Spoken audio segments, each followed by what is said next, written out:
Graça e paz, amados, amém? Amém? Que bom te encontrar novamente. É muito bom ver você de novo. De manhã nós não estivemos aqui. Para dizer a verdade, nós passamos uma noite em oração e pela manhã nós perdemos o horário. Acordamos 11h23 da manhã. Acordamos tarde hoje. O dia fica curto quando você acorda tarde. Eu queria te convidar a ficar em pé. Eu quero fazer uma oração com você essa noite. E se você puder, cumprimente quem está do teu lado aí. Diga, seja bem-vindo, seja bem-vinda. Se é sua avó, aproveite para pedir a bênção. Se é seu pai, peça a bênção. E a resposta será: Deus te abençoe, em nome de Jesus. Aleluia. Que bom que você está aqui essa noite. É muito bom encontrá-lo. Semanalmente Deus nos traz uma palavra. E hoje eu quero partilhar essa palavra com você em nome de Jesus. Desafios foram vencidos essa semana. Algumas pessoas nos ligaram dizendo: pastor, nós estamos sentindo medo. Parece que os desafios estão maiores do que nós imaginávamos. Estamos com medo. Então em Deus oramos, em Deus repreendemos o medo, pois o medo é um espírito que paralisa a pessoa. E em nome de Jesus, se você está aqui, esse medo foi vencido, amém? Glória a Deus. Também agradecemos a Deus porque existem irmãos que obtiveram conquistas financeiras importantes essa semana. E Deus é bom e o diabo? Aleluia! Feche seus olhos aí. Senhor, nós levantamos a nossa voz com alegria nesta noite, pela palavra que o Senhor tem para trazer às nossas vidas. Eu sei, Pai, em nome de Jesus, que há muito do Senhor para as nossas vidas esta noite. Há muito do Senhor a ser repartido em nossos corações. E nesta hora nós quebramos todo o espírito de medo. Todo espírito que paralisa a vida desse irmão e dessa irmã, que caia por terra agora todas as ações contrárias destes espíritos. Correntes sejam quebradas agora, Pai, em nome de Jesus. Algemas sejam quebradas agora em nome de Jesus. Sabe, Deus, nós cremos em Teu nome, que as chaves que vão ser liberadas aqui essa noite irão nos conduzir a um patamar mais elevado, irão nos conduzir a um patamar maior de comunhão, um patamar maior de entrosamento com a Sua palavra, levando-nos a viver algo novo e extraordinário do Senhor. Por isso, em nome de Jesus, esteja aqui operando em nós todos os espíritos que possam querer atuar em nossa mente agora. Nós declaramos também que caiam por terra em nome de Jesus. A nossa mente está blindada nesse momento pelo poder da prática da palavra. Somos renovados em Ti, Senhor Deus. Há em nós o Teu Espírito que opera, não nos permitindo ser órfãos. Nós não somos órfãos, nós somos amados do Pai, escolhidos de Deus para viver as coisas que a palavra do Senhor declara. Porque eu sei, Senhor, que somos o que a Bíblia diz que somos. Eu sei que temos o que a Bíblia diz que nós temos. E esta noite, em nome de Jesus, nós faremos o que a Bíblia diz que nós podemos fazer. Por isso, Pai, esteja no nosso meio, abrindo o nosso entendimento, a nossa mente, em nome do Senhor Jesus. E todos nós que cremos dizemos amém. Dizemos graças a Deus aí, aplaudindo, assoviando, comemorando, porque Ele é bom. Aleluia! Glória a Deus. Tome seu assento aí. Aleluia. Repete comigo assim: por favor, não fale comigo, Deus vai falar. Aleluia. Abra sua Bíblia em 2 Reis, capítulo de número 4. 2 Reis, capítulo de número 4, em nome de Jesus. Reis é lá no Antigo Testamento. 2 Reis, capítulo de número 4, versículo 1. E eu quero que você acompanhe comigo, amém?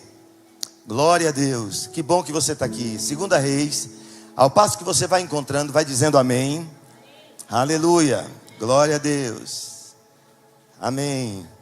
2 Reis, capítulo de número 4, versículo 1, em nome de Jesus. A Bíblia nos diz assim, eu estou com a Bíblia nova, ainda não sei a versão. De novo.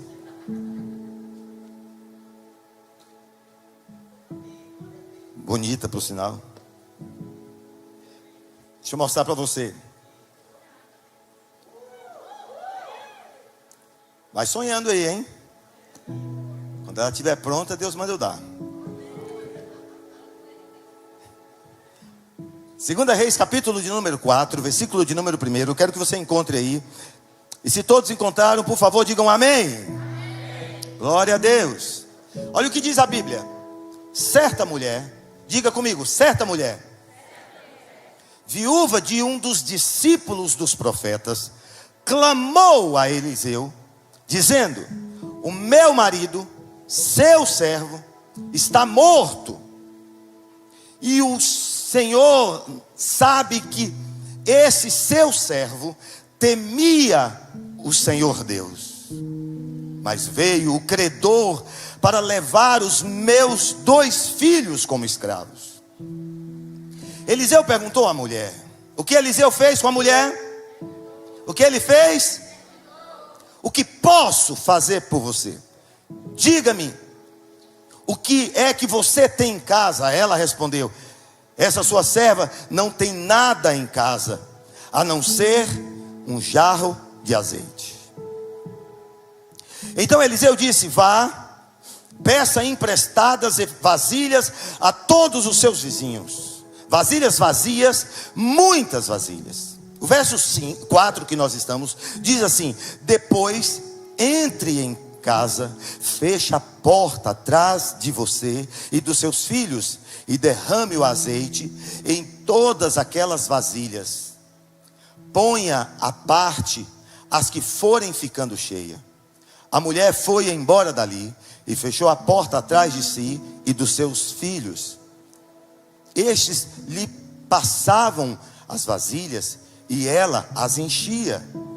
Quando todas estavam cheias, as vasilhas, todas elas estavam cheias, ela disse a um dos seus filhos: traga-me mais uma vasilha. Mas ele respondeu: não há mais vasilhas nenhuma. E o azeite parou. Então ela foi e contou ao homem de Deus.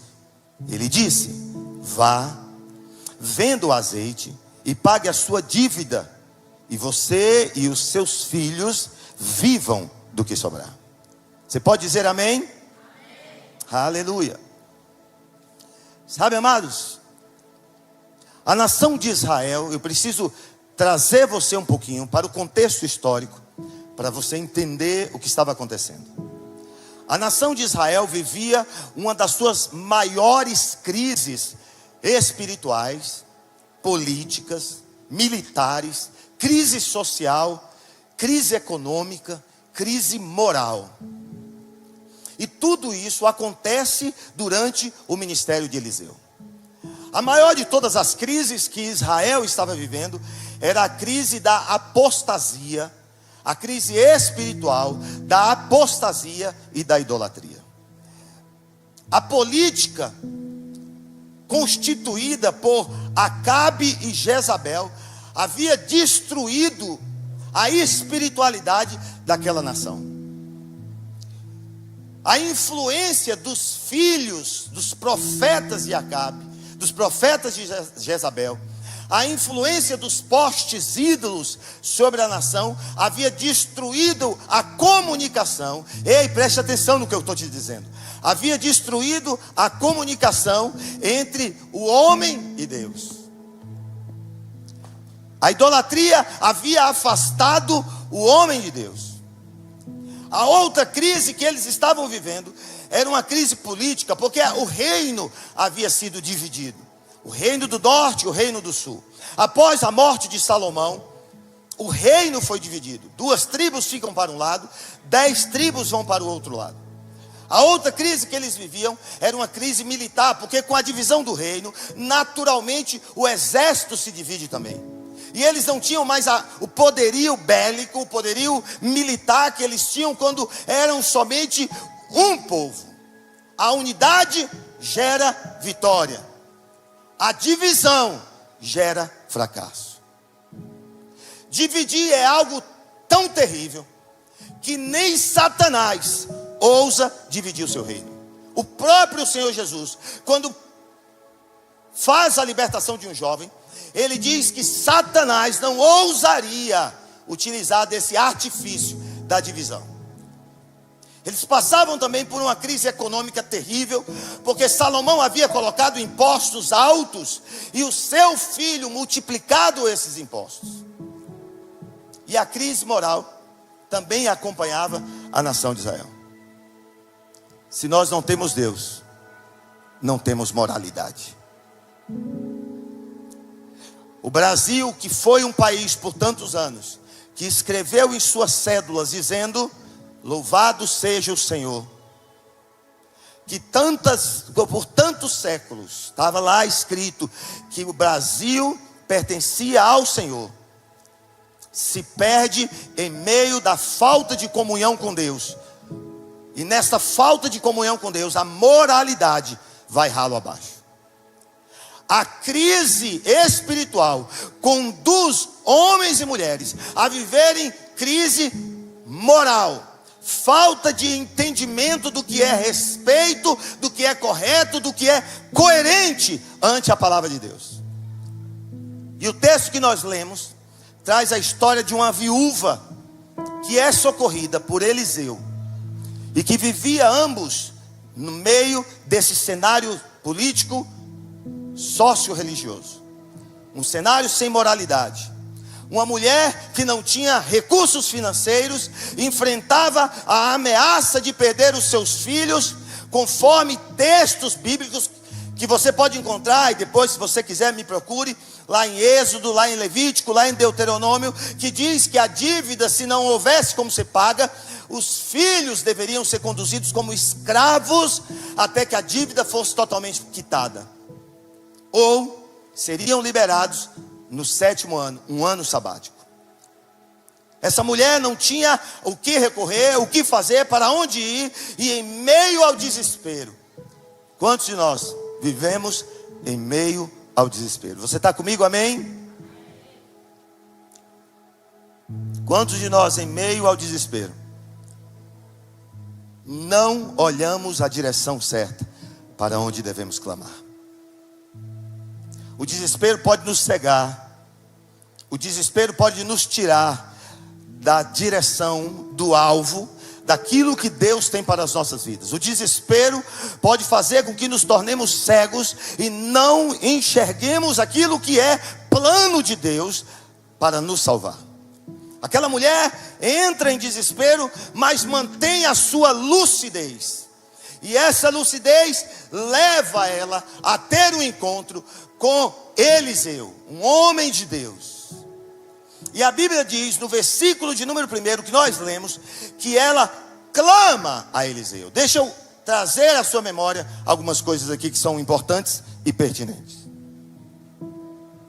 Clamar nunca foi falar. Clamar nunca foi falar. Clamar também não é orar.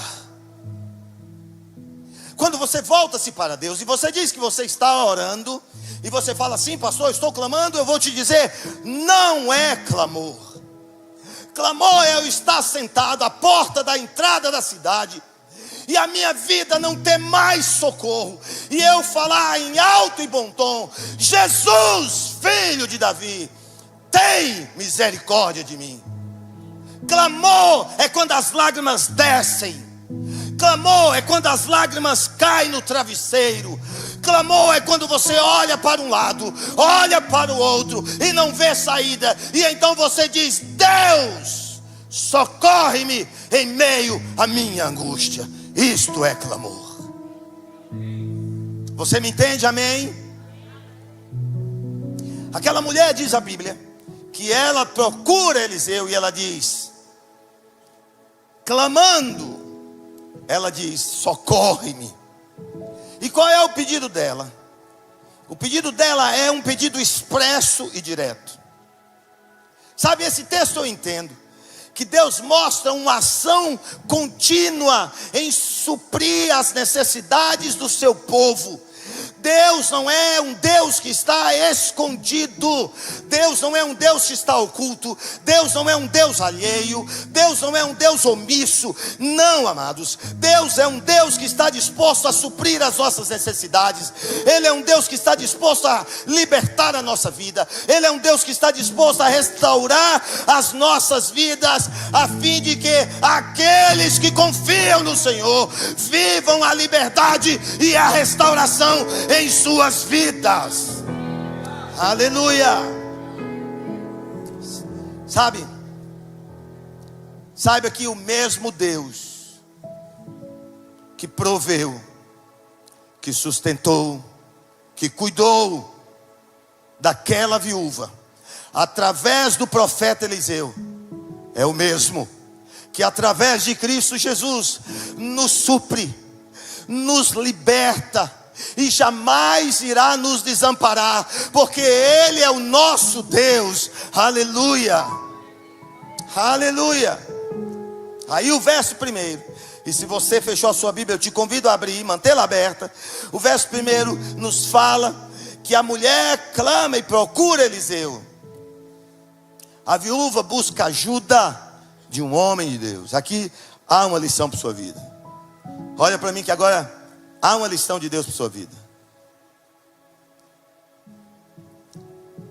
Às vezes aflitos, buscamos socorro naqueles que não podem nos dar um copo de água. Pastor, não entendi a referência. Poço de Jacó. Só busque ajuda para os problemas que você tem vivido em Cristo Jesus, e através de pessoas que bebam da fonte que jorra em Deus através de Cristo e que habita em você e em mim, sendo este o Espírito Santo do Senhor. Aleluia. As Escrituras afirmam que o Senhor está atento a nosso clamor. Salmo capítulo de número 34, Salmo capítulo de número 34, versículo de número 5, nos diz assim, amados: os olhos do Senhor repousam sobre os justos. Amém? Amém? E os ouvidos do Senhor estão abertos ao meu clamor. Os olhos do Senhor repousam sobre mim, e os seus ouvidos sobre os meus clamores diante do Senhor, diz o salmista em Salmo 34, versículo 15. A viúva consegue reconhecer a sua incapacidade, a sua humildade, e pede auxílio, pede socorro. E Deus se agrada daqueles que buscam ao Senhor com dependência sincera. Dependência sincera. Existem três coisas aqui que são críticas, situações críticas, que são reveladas através da dor dessa mulher. A primeira coisa, estão todas no verso primeiro: morte. Quem procura aquele homem é uma mulher que estava passando por um processo de luto, de viuvez. A morte do provedor da casa. A segunda coisa, também no versículo 1, aquela mulher estava passando por uma dívida crescente, que se não fosse paga, ela só aumentaria. E aquela mulher, nos diz ainda, no versículo que nós lemos, no capítulo 1, que aquela mulher estava passando por um perigo imenso de perder os seus filhos para a escravidão, para pagamento de dívida. Quantos são pais aqui essa noite? Deixa eu ver. Como é que você se sentiria, seu filho sendo levado para pagar uma dívida sua? Sabe, amados, essas três situações não apagam três situações memoráveis reveladas na dor dessa mulher. A primeira, o morto era meu Era o quê? Marido. Ela vira para Eliseu e diz: o morto era o meu marido. A segunda coisa ela fala: e o meu marido era teu servo. E a terceira coisa que ela faz Eliseu lembrar é que o teu servo temia ao Senhor. Aleluia. Ele está morto, mas era teu servo e temia ao Senhor. Deixa eu te falar, há coisas que podem até morrer, mas o legado fica. Há coisas que podem até acabar, mas o legado fica.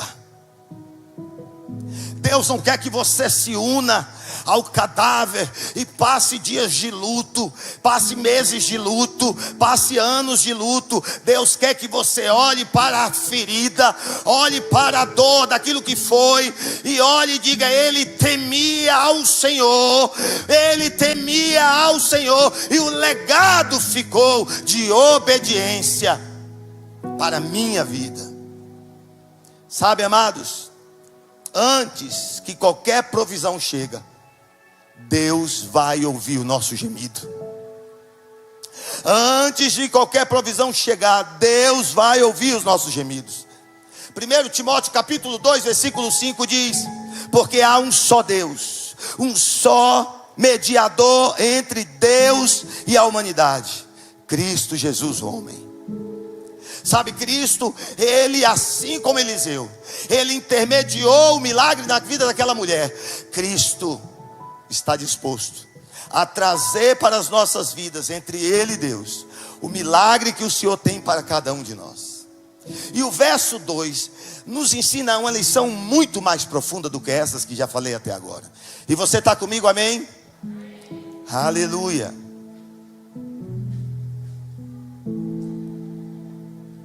Aprenda a valorizar o que você tem. Você me ouviu, amém? O que é que eu falei? O que é que você tem em casa? O que é que você está reclamando do teu marido? É Bíblia?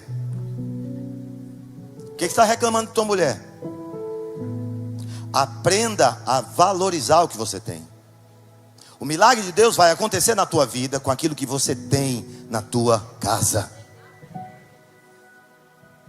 A gente imagina que Deus é um Deus de provisão e que Ele vai fazer as coisas aparecer do nada. De fato, Deus pode chamar à existência aquilo que não.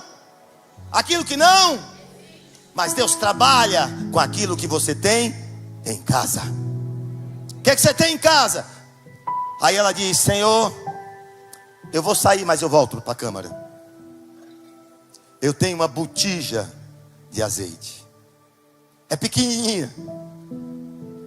É bem pequena. Tem pouco azeite lá dentro.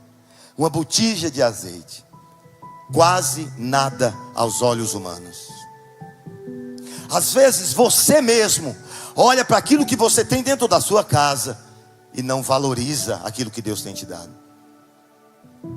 Às vezes você não valoriza as relações que você tem, o alimento que Deus tem te dado. O pão seco, sem a margarina. E glória a Deus pelo pão seco. Porque a minha Bíblia tem um verso que eu acredito que na sua também tem, que está dizendo: em tudo, graças a Deus, meu Deus, pelo pão seco. Sabe, amados, o que você tem? Eu tenho uma botija, quase nada. Mas o quase nada é o suficiente para Deus operar o milagre.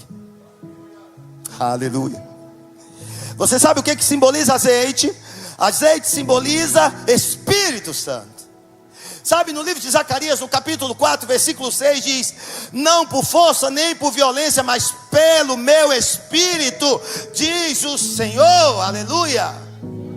As coisas acontecem pelo Espírito de Deus em nossas vidas.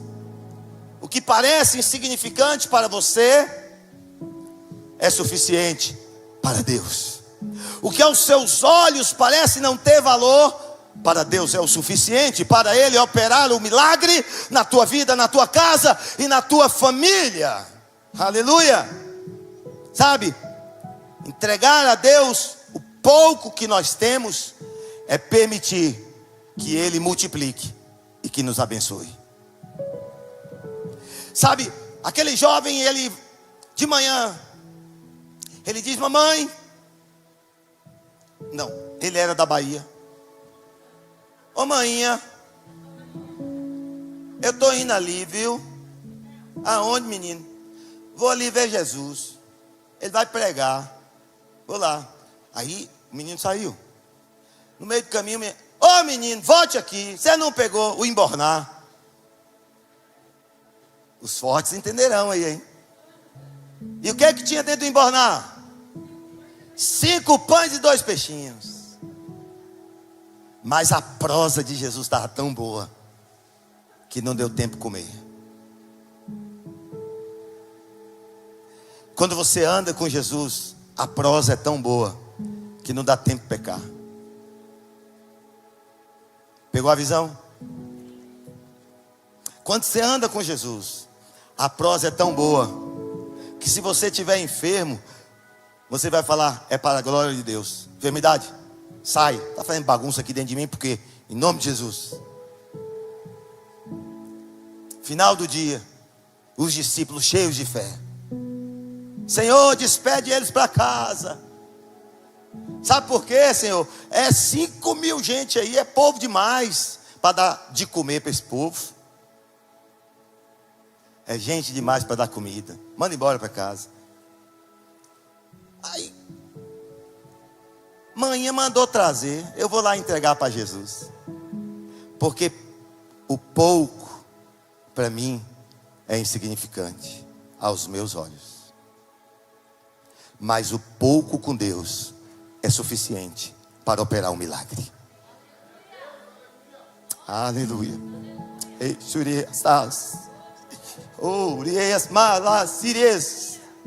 Sabe o que eu estou dizendo?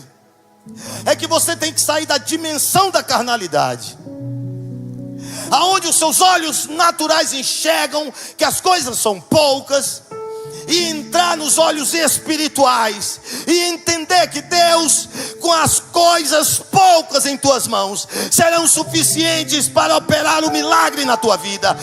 Ei, se há desemprego, a tua fé é suficiente para o emprego vir. Se há enfermidade, a tua fé é suficiente para você ser curado. A faculdade eu não estou conseguindo pagar, Ele é suficiente para prover, porque o meu Deus é o Deus da provisão. Aleluia, aleluia. Assim a viúva entende que Jesus transforma fé em milagres. Fé em milagres. Fé em milagres. Jesus transforma fé em milagres. Sabe, amados, assim como a viúva tinha um pouco de azeite, você pode nessa noite estar se sentindo semelhante a essa viúva, sem provisões, se sentindo só, abandonado, escravizado pelas dores, escravizado pelos traumas. Sabe, carregando contigo o morto, as dívidas e a escravidão. Mas Deus enviou o seu Filho Jesus Cristo, que, como nos diz Isaías 61, versículo 1 a versículo 3, nos diz que Jesus é o azeite da alegria de Deus. E esse azeite da alegria de Deus, o Senhor quer derramar sobre cada um de nós. E aquele que estava seco, ele não mais permanecerá nesse estado. E aquele que estava morto, Deus está dizendo esta noite: eu vou ressuscitar você, em nome de Jesus. Aleluia. Aleluia. Porém, eu quero que você entenda uma coisa: Deus opera milagres, amém? Na obediência. Deus opera milagres na obediência. A instrução de Eliseu foi clara, versículos 3 ao versículo 5. A instrução de Eliseu foi clara: vá, pede emprestado vasos a toda a vizinhança. Muitos vasos, não poucos, vazios, não poucos. fecha a porta e deita o azeite sobre ela. Sabe, duas situações devem ser destacadas aqui. A primeira, a viúva mantinha uma boa relação com seus vizinhos. Amém? Você compreende isso? Amém? A viúva também entendeu que era necessário edificar um altar interno. Mateus fala sobre isso. A viúva mantinha uma relação com os vizinhos, isso eu quero falar contigo. Paulo fala sobre o bom convívio. Paulo fala sobre a boa vizinhança, sobre saber viver com as pessoas. Romanos capítulo 12, versículo 18 diz assim: se possível, no que depender de vocês, vivam em paz com todas as pessoas. Sabe, amados, Paulo coloca a responsabilidade individual, como o fazer, tudo esteja ao seu alcance. Paulo diz: está na tua mão, não está na mão do outro. Isso implica em nós evitar provocações. Isso implica em nós ser rápido em perdoar. Ser bons vizinhos é evitar provocações. Ser bom vizinhos é ser rápido em perdoar. Ser bom vizinhos é ser paciente em meio à fraqueza dos outros. Ser bom vizinho é ter uma postura humilde em meio aos conflitos da vida. Sabe, quando nós entendemos isso, só então alcançamos o mandamento que Deus deu a Paulo, de viver numa mente transformada, num ambiente cristão, com práticas cristãs. E aí a gente é levado a entender o que diz Romanos capítulo 12, versículo 17, que fala que não paguem o mal com o mal, mas procurem fazer o bem diante de todos. Sabe, nós devemos buscar reconciliação antes de oferecer a culto a Deus. Mateus 5, versículo 23 e 24. Devemos suportar as fraquezas das pessoas. Romanos 15, versículo 1. Manter um espírito perdoador. Efésios capítulo 4, 32. Sabe, amados, a viúva entendeu que era necessário fazer todas essas coisas durante a sua vida com o seu marido. E quando ela precisou da vizinhança, ela encontrou ajuda. Vai lá, diz Eliseu, pegue vasilhas de todo mundo. A Bíblia não diz que existia um vizinho que falou bem assim: aqui não. Ela conseguiu vasilhas de todos os vizinhos, e não poucas vasilhas. Mas havia uma necessidade a mais. Após trazer as vasilhas, Mateus capítulo 6, versículo 6 diz: mas ao orar, entra para o teu quarto, e fechando a porta, ore ao seu pai que está em secreto, e o seu pai que vê em secreto lhe dará a recompensa publicamente. Aquela mulher entendeu o que Eliseu estava falando. Aquela mulher compreende que ela precisava levantar um altar dentro da casa dela, de adoração a um Deus eterno. Ela precisava adorar a Deus em sua casa. Sabe, é muito bom que você venha na igreja. É muito bom que você esteja aqui. É muito bom que a gente tenha comunhão entre os irmãos. É muito bom ter casa cheia. Isso alegra o coração de Deus. Alegra o coração do pastor. Mas sabe o que mais alegra o coração de Deus? Mas sabe o que mais alegra o coração do pastor? É você estar aqui, sendo fruto do seu altar edificado no seu quarto, na sua casa, buscando a Deus, orando ao Senhor, lendo a palavra, meditando a palavra. Sabe, amados, o que você está ouvindo aqui não é suficiente. Não é alimento suficiente, João e Rebeca. Não é alimento suficiente, João e Rebeca. Não é alimento suficiente para que a gente tenha abastecido o nosso espírito durante a semana. A gente precisa entender que existe uma necessidade humana de buscar ao Senhor, mas ao mesmo tempo existe em nós o desejo de não fazer, o de não querer, de não estar atento às questões que são sagradas ao Senhor. Aquela mulher, ela obedece ao Senhor, e a obediência da viúva foi um canal para que o milagre pudesse fluir. Deixa eu falar uma coisa para você. Ei, eu e minha casa, quando houver obediência. Muitos dos nossos não estão ainda aqui, porque nós não somos exemplos de obediência. Não somos exemplos de obediência, de Deus mandar a gente recolher as vasilhas e trazê-las e colocá-las em nosso quarto e fechar a porta e ajoelhar. Nós não fazemos. A obediência, ele é o canal principal para a afluência do milagre de Deus em nossas vidas. Não existe milagre sem obediência, amados. Não existe milagre sem renúncia. Não existe milagre sem você botar o joelho no chão, lá no teu quarto, e clamar a Deus em favor daquilo que você tem buscado ao Senhor. Clamor ao Senhor. A fé prática é a chave para viver a vida sobrenatural. Se você quiser escrever isso aí, a fé prática é a chave para viver a vida sobrenatural. A gente olha para a vida de A, para a vida de B, e diz: uau, eu queria viver como aquele homem vive, eu queria viver como aquela mulher vive, eu queria andar como ele vive. Mas aí eu pergunto: será que estamos dispostos a pagar o preço que eles têm pago? Será que estamos dispostos a passar a noite orando por pessoas que não são nem da nossa família, e clamando a Deus, dizendo: Senhor, em nome de Jesus? Aquela oração foi sincera, e aquele pedido mais ainda. Sabe, eu preciso entender que a fé prática é a chave para viver o sobrenatural. E a multiplicação não acontecerá em nossas vidas antes da obediência. Sabe, teve uma irmã essa semana me procurou. Eu disse: pastor, eu tenho uma encomenda enorme para entregar, e os negócios não estão dando certo, pastor.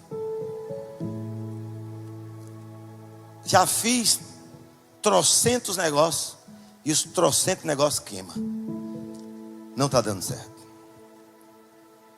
Sabe, eu estava indo para o aeroporto. Peguei o telefone e comecei a falar, e comecei a orar, e comecei a declarar. Isso era mais de meia-noite. Sabe, hoje, ou melhor, ontem, essa irmã, ela posta aos quatro ventos o milagre daquilo que Deus operou na vida dela.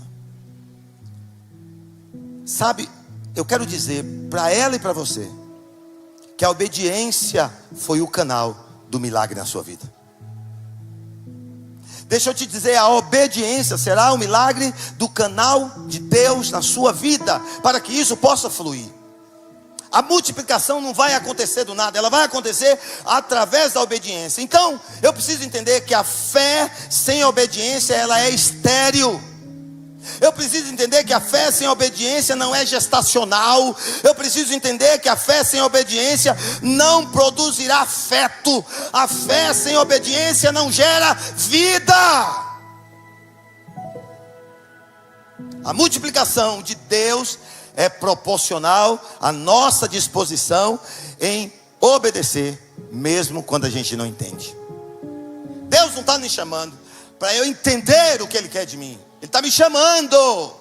No começo você estava dizendo tanto amém. Está batendo muito aí? Eu prometo para mim mesmo que eu vou bater menos. A mensagem era outra, amados. Mas quando a gente chega no lugar, o Senhor nos revela: você está mudando por quê? Deixa eu falar uma coisa para você. A multiplicação de Deus é proporcional à nossa disposição em obedecer a Deus, mesmo sem entender. Joga o cajado. Agora você pega, não pela cabeça, pega pela cauda. Senhor, o certo é pegar pela cabeça. Eu não estou lhe perguntando o que é o certo, estou mandando obedecer. Amém? Está me entendendo? Amém?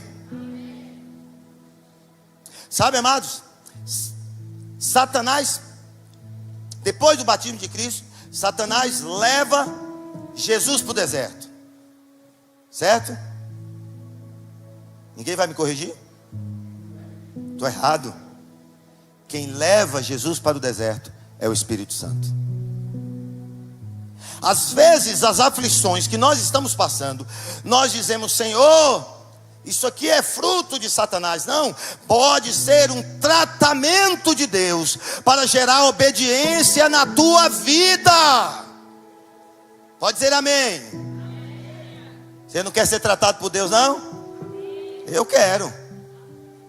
Dura coisa é cair no Deus terrível, na mão do Deus terrível. Tremenda coisa é cair na mão do Deus terrível. Sabe, a gente precisa entender que Deus quer nos ensinar a confiar no seu poder e na força desse poder. A instrução divina muitas vezes vai preceder o milagre em nossas vidas.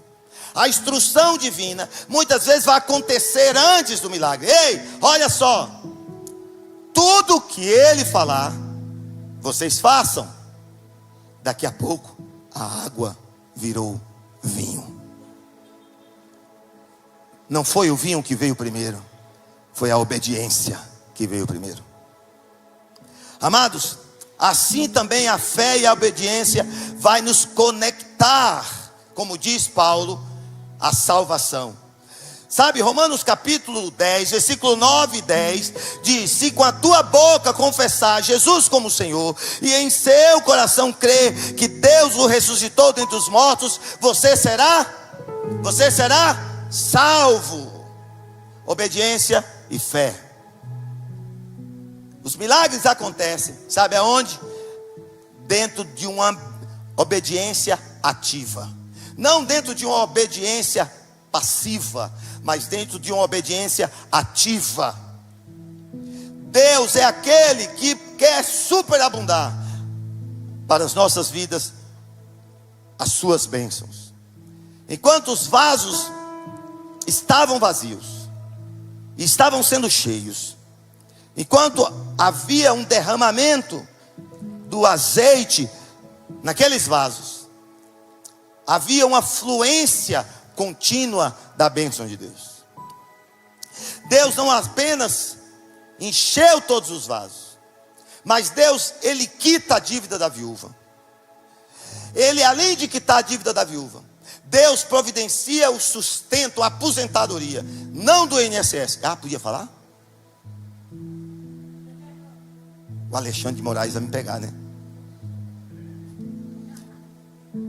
Sabe, amados, Deus não estava providenciando só uma aposentadoria, mas estava dando para ela sustento, estava dando para os 2 filhos sustento para o resto da vida. Assim é o caráter de Deus conosco, assim é o nosso Deus. Ele é suficiente, Ele é abundante, Ele transborda em nossas vidas com medida sacudida, recalcada e transbordante. Aleluia, glória a Deus. Aí ela recebe uma orientação. 3 palavras foram decretadas para a vida dela: vende o azeite, paga a dívida e viva do restante. Sabe, Deus não apenas está resolvendo o seu problema imediato, Deus quer fazer com que os seus problemas do futuro sejam resolvidos também. Deus sempre vai além do necessário. Amados, deixe-me falar um pouquinho, em poucas palavras, da minha vida. Eu sempre quis. Eu fui pastor assalariado muito tempo. Depois eu fui estudar. E eu quis voltar para o pastoreio, mas eu não quis voltar para o pastoreio assalariado. Eu queria voltar voluntário. E eu queria poder contribuir na obra do Senhor. E eu coloquei uma coisa nas mãos de Deus. E o que eu coloquei nas mãos de Deus foi o meu futuro. Há entre nós pessoas que nessa hora se sentem fracassados. A sua baixa autoestima não está legal. Sua estima não está legal, está lá embaixo. Sabe, sentimentos de fracasso. Mas o Senhor me curou de tudo. Transformou minha vida. Me deu empresa. Eu acho que eu não vou na empresa tem 2 anos. E me dedico integralmente, voluntariamente ao ministério do Senhor. Começamos cedo, terminamos tarde. E todos os dias o Senhor renova a nossa força. Eu não sei qual é o seu sonho essa noite. Qual a medida desse sonho na sua vida? Eu não sonho pequeno. Minha esposa diz que eu não sonho pequeno. Minha esposa fala bem assim: esse camarada não sonha pequeno. Eu não vou sonhar pequeno, nunca. E sabe por quê? Alguns podem até dizer porque é arrogante, mas é porque não me conhece. É porque meu Deus é grande. Como é que eu vou sonhar com coisas pequenas? Pequeno é aquilo que eu tenho dentro da minha botija para oferecer ao meu Deus.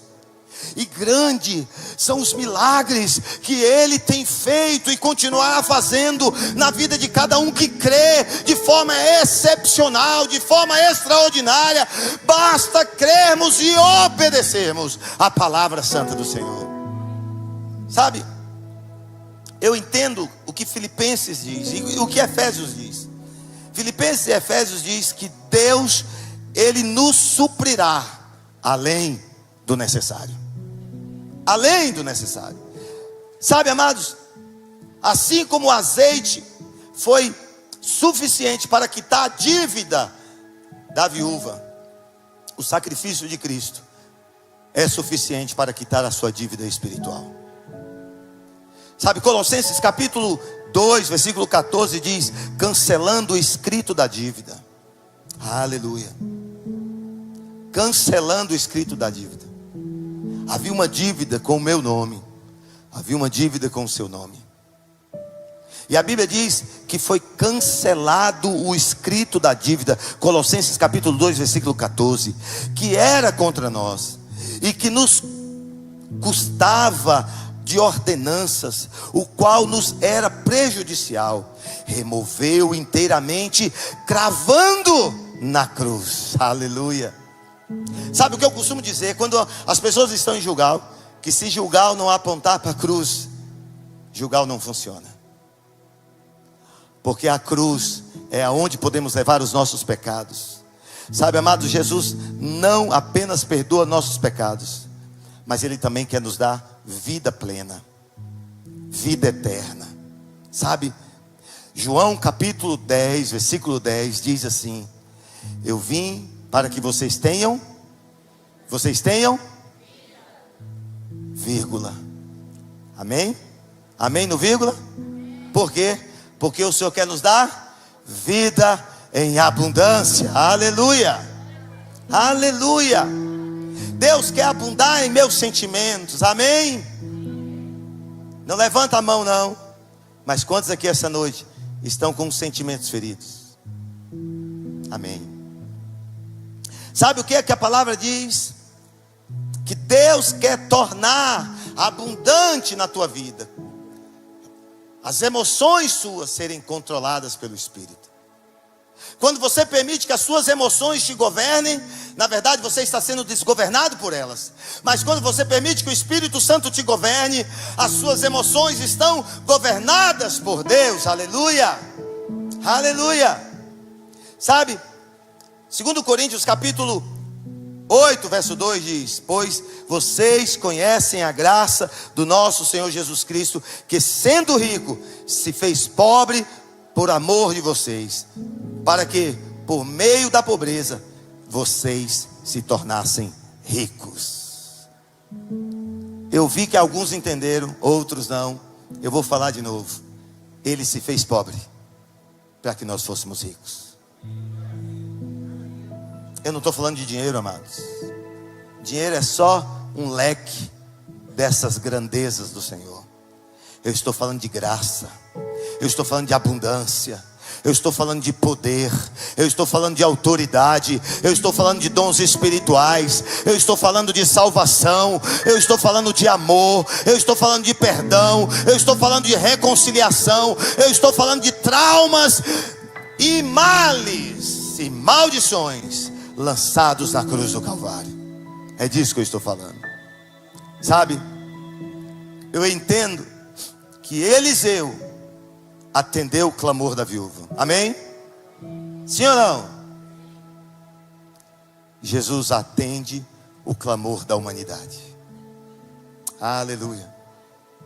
Eu entendo que Eliseu multiplicou o azeite para pagar as dívidas da viúva. Mas Cristo derramou o seu sangue para cancelar as nossas dívidas. Aleluia. Eu entendo que Eliseu libertou os filhos da viúva da escravidão. Mas Cristo libertou a cada um de nós da escravidão do pecado. Agora vocês são livres. Agora vocês são livres, livres para adorar, livres para bendizer. Cristo, Ele é a nossa provisão inesgotável. Cristo é o azeite da unção. Cristo é o Redentor que não desampara os seus filhos. Ele é aquele que traz para nós o alimento para a nossa alma, porque Ele é o pão vivo que desceu dos céus. Aleluia. Sabe, amados, o mesmo Deus que socorreu a viúva continua operando hoje. Ele ouve o clamor do sincero. Há sinceros aqui essa noite, amém? Há sinceros aqui essa noite, amém? Utilize o pouco que você tem. Ei, você sincero, utilize o pouco que você tem. Busque recompensas e obediências em Deus. Mas entenda que ao fazer isso, você será suprido em abundância. Quando você entender que esse é o seu caminho, obedecendo a palavra de Deus, você vai viver em abundância. A Bíblia nos diz que Cristo é a nossa provisão eterna. Cristo é o azeite celestial que jamais se esgota. Cristo é água viva. Quem dele beber nunca mais terá sede. Quem beber do Senhor nunca mais terá sede. Quem comer de Cristo jamais terá fome. Ele diz: eu sou o pão vivo que desceu dos céus. Eu sou o pão vivo que desceu dos céus. Eu sou o pão vivo que desceu dos céus. É isso que ele diz para nós. Sabe, amados, talvez hoje alguns de nós estejamos passando por esse momento doloroso de vazio, de dívida, mas não uma dívida comum, uma dívida espiritual, uma dívida emocional. E o Senhor quer apresentar para nós uma resposta. João capítulo 7, e eu quero chamar a banda, verso 37 e 38 diz assim: no último dia, você está comigo, amém? No último dia, o grande dia da festa, Jesus se levantou e disse em alta voz. João capítulo 7, versículo 37 e 38. Se alguém tem sede, venha a mim e beba. Sabe, eu passei por momentos que eu disse: Senhor, eu estou com sede. Eu estou com sede. Sede que a água não saciava. Sabe, alguns de nós pode estar passando por feridas tão profundas que gera uma carência tão grande, que muitas vezes nós mendigamos a atenção de alguém. Quantas vezes mendigamos o carinho de alguém? Mas essa noite Jesus está dizendo: você não precisa viver assim. Você não precisa viver mais desta forma. Você é livre. Você é livre para adorar, você é livre para bendizer, você é livre para saltar, você é livre para pular, mas você também é livre para beber de mim, diz o Senhor. Sabe, João capítulo 7, 37 e 38 diz: se alguém tem sede, venha a mim e beba. Beba dessa água que vai matar a sua sede, que vai acabar com a sua sede, que vai acabar com a sua necessidade. E o verso 38 diz: quem crê em mim, como diz as Escrituras, do interior fluirão rios de água viva. Ei, amados, olha para mim. Eu quero terminar falando sobre algo que talvez você nem tenha feito essa junção. Quem habita em você? Responde para mim, quem habita em você? O Espírito? Diga o Espírito. Aleluia. Quem habita em você? O Espírito Santo. Fale alto. Quem habita em você? Aleluia. E ele habita externo ou interno? Ele habita do lado de fora ou interior? Fora ou interior? Olha o que Deus nos fala em sua palavra mediante Jesus. Quem crê em mim, quantos aqui creem em Jesus? Quantos creem em Jesus? Olha o que diz: de dentro de você vai fluir rios de água viva. Esse rio vem do Espírito Santo que habita em você. Esse rio vem do Espírito Santo que habita em você. Esse rio vem do Espírito Santo, ele habita em você. Pessoas beberão da água que vai jorrar de você. Pessoas irão alimentar daquilo que você tem para dar, porque eu sei que Deus tem para você uma vida abundante. Ei, pastor, o azeite é pouco. Essa noite Deus vai multiplicar. Ei, pastor, o azeite é pouco. A obediência te conduzirá a esse estágio em que outros não irão, mas você vai caminhar em caminhos, em ruas de obediência, aonde vai fluir a palavra, a graça e a unção. A graça e a unção. Eu sei que Ele está aqui. Então declare: